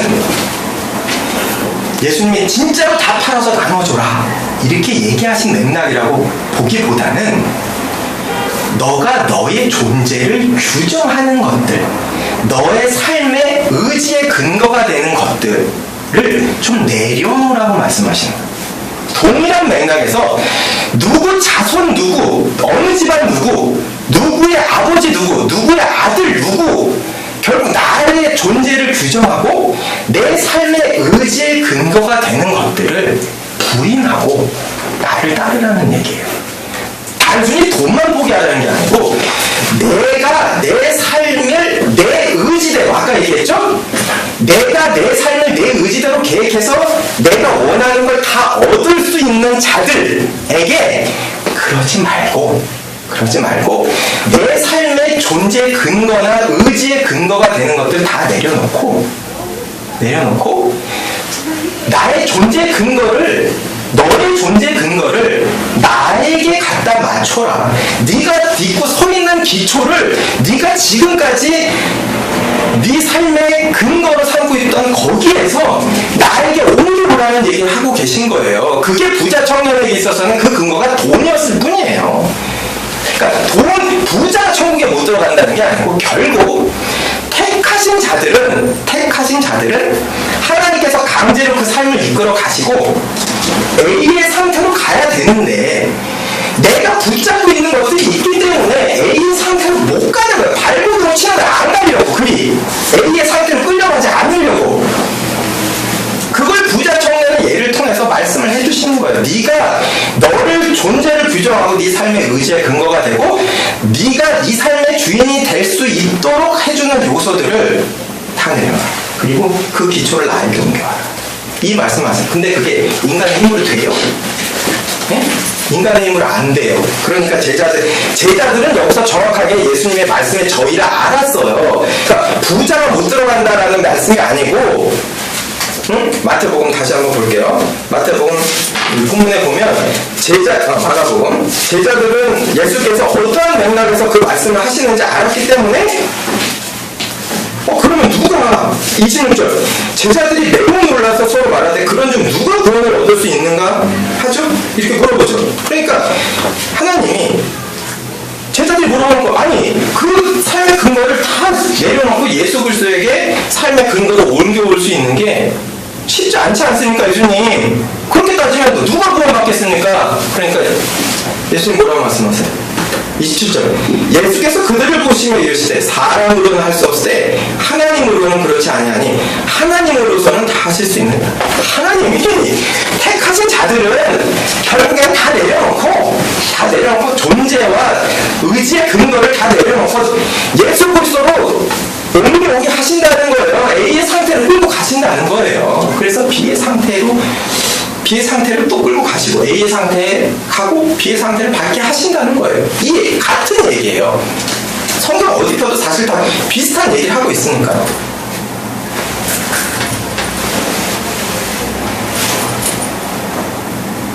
내가 내 삶의 주인이 돼서 사는 건 그리스도께서 바라시지 않는다는 거죠. 그렇기 때문에 거기에서 실제로 뭐 버리라고 얘기하는 것들, 현세에서 집, 형제, 자매, 어머니, 전토, 자식 이런 거 100배나 받는다. 이야, 그 100배나 받을 수 있는 성질이에요 이게? 어머니가 100명, 형제가 100명. 잘하죠. 맞아. 아니 다른 본문에 보면은 남편이라고 돼 있는 경우도 있고 아내라고 돼 있는 경우도 있어요. 아내가 100명. 아내를 버리고 남편을 버리면 어떤 다른 사본에 보면 그럼 아내도 100명이 새로 생기고 그건 좋은 거야? 매국 같은가? 남편이 100명? 근데 그러니까 여기에서 말하는 100배나 받는다는 이 요소의 것들이 결국엔 그 어떤 다른 어떠한 풍성한 것을 받게 된다는 얘기죠. 이걸 얘기하는 비의 상태라고. A의 상태를 경험한 자들만이 B가 복인 것을 알게 되는 것처럼 내 삶의 존재와 삶의 의지의 근거를 다 내려놓은 자들이 결국 B의 상태가 됐을 때 100배, 1000배 이게 좋구나 라고 이해할 수 있는 상태가 된다. 100배, 1000배. 내가 예전에 의지하고 있었던 것들보다 내가 내 기초를 예수 그리스도에 옮겨와서 결국 내가 누리고 있는 이 B가 예전에 내가 누리고 있던 것보다 100배, 1000배 좋구나. 그런 상태가 된다는 거예요. 그러니까 여기를 문자적으로 어떻게 부모가 100명이 되고 형제가 100명이 되겠어요? 그게 아니라요. 그 어떤 다른 풍성한 것을 대신해서 받게 된다는 얘기죠. 팔복과 동일한 맥락이에요. 우리 일반적인 그런 이해나 상식을 예수께서 전복시키시는 말씀을 끊임없이 하셨거든요. 이게 쭉 정리를 하니까 좀 이해가 되고 정리가 되실 거라고 봐요. 지금 당장은 아니더라도 집에 가서 오늘 읽은 본문들을 정리해서 쭉 읽어 나가다 보면 이게 결국 다 같은 맥락에서 하신 말씀이구나. 이해가 되실 거예요. 아까도 우리 잠깐 저기서 얘기했지만 예수님은 이것도 주시고 저것도 주신다 이렇게 안 하셔요. 예수님은 이거나 저것 중에 선택해야 된다라고 말씀하세요. 근데 그 선택하는 것도 우리 힘으로 안 되고 하나님께서 택하신 자들만이 이것과 저것 중 선택할 수 있다고 말씀하신단 말이죠. 이것도 주시고 저것도 주시고가 아니고 이것과 저것 중 선택을 해요. 근데 이것과 저것 중 선택할 수 있는 것도 내가 선택할 수 있는 것도 하나님께서 주신다.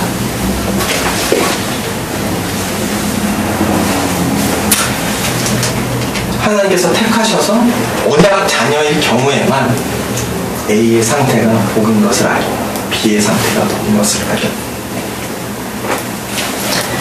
정리할게요. 오늘 쭉 짧지만 이런 내용을 정리를 하고 이제 한번 자신에게 잠깐 지금도 물어보고 집에 가서도 물어봐야 돼요. 여기 팔복에서 B의 상태가 될 것이다 라고 얘기했던 기록되어 있는 그 부분이 내가 복으로 좀 느껴지나? 복으로 느껴지나? 아니면 내가 A의 상태에 좀 경험을 했나? 경험하신 분도 있을 거예요. 그 중에 요소 중에 내가 A의 상태를 경험하고 그 A의 상태를 경험했더니 B의 상태가 복인 것으로 느껴지는 경험을 하셨던 분도 있을 거예요. 희원자매는 여러 번 하셨나요? 아니에요? 제일 목표도 다 알려주고요. 자, 하나님 우리의 삶을 A의 상태로 끌고 가실 때 발버둥 치지 말고 끌려가자. 발버둥 치지 말고. 자, 우리 신선생님 이제 항해를 시작을 하는데 믿음의 항해를 하나님 A의 상태로 끌고 가시는 어이구 야 내가 걸어서 성경 공부 시작하고 잘못해가지고 내가 이거 완전히 나 그러지 마시고 받아들이시고 어떻게 될지 몰라요. 어떻게 될지 우리의 삶에. 근데 문제는 하나님이 계획하신 그 일은 우리 반드시 그렇게 돼 있어요. 자꾸 가시는 반드시 그렇게 돼 있어요. 그렇게 되게 돼 있어요. 그리고 나를 규정하고 내가 붙잡고 있는 우리 지금 여기 모인 분들이 뭐 나의 존재를 규정하거나 내가 이렇게 붙잡고 있는 것들이 크게 많은 거는 있지 않겠지만 그래도 나 이거는 못 내려놔. 나 이거 마지막까지 이거는 못 내려놔. 그런 거 있을 수 있거든요. 그런 거 하나님이 내려놓으라고 하시던데 내려놓을 수 있나? 근데 하나님 반드시 내려놓게 하세요.